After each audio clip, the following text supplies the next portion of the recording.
चिंतन करती हूँ। राष्ट्र की बलिवेदी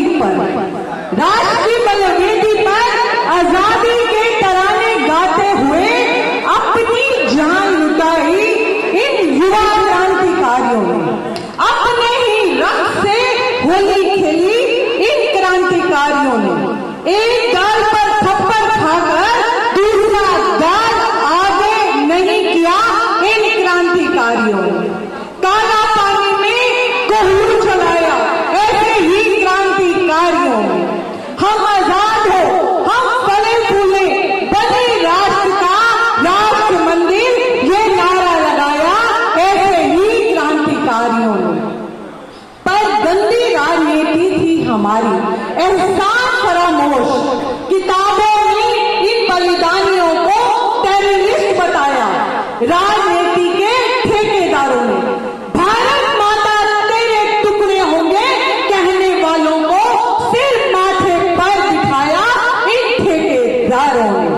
कभी पहलगाम, कभी दिल्ली का में धर्म पूछकर साल भर से अलग के मौत समर्थन को सही ठहराया राजनीति के ठेकेदारों ने।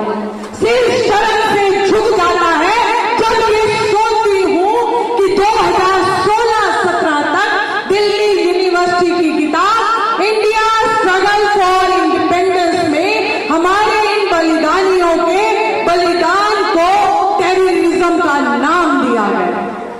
बहुत विरोध के बाद जब 2014 में नई सरकार आई, तब 2016-17 के बाद इसे बदला गया और रेवोल्यूशनरी टेररिज्म को रेवोल्यूशनरी मूवमेंट का नाम दिया गया। जानी हमारे वीर जवानों को, हमारे बलिदानियों का सम्मान वापिस लाने के लिए इस गंदी राजनीति से हमें 50 सालों तक संघर्ष करना पड़ा।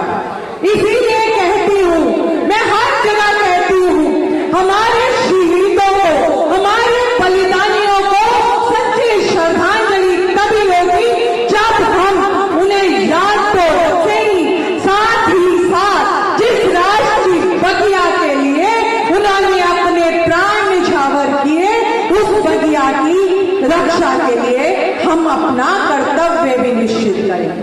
नहीं तो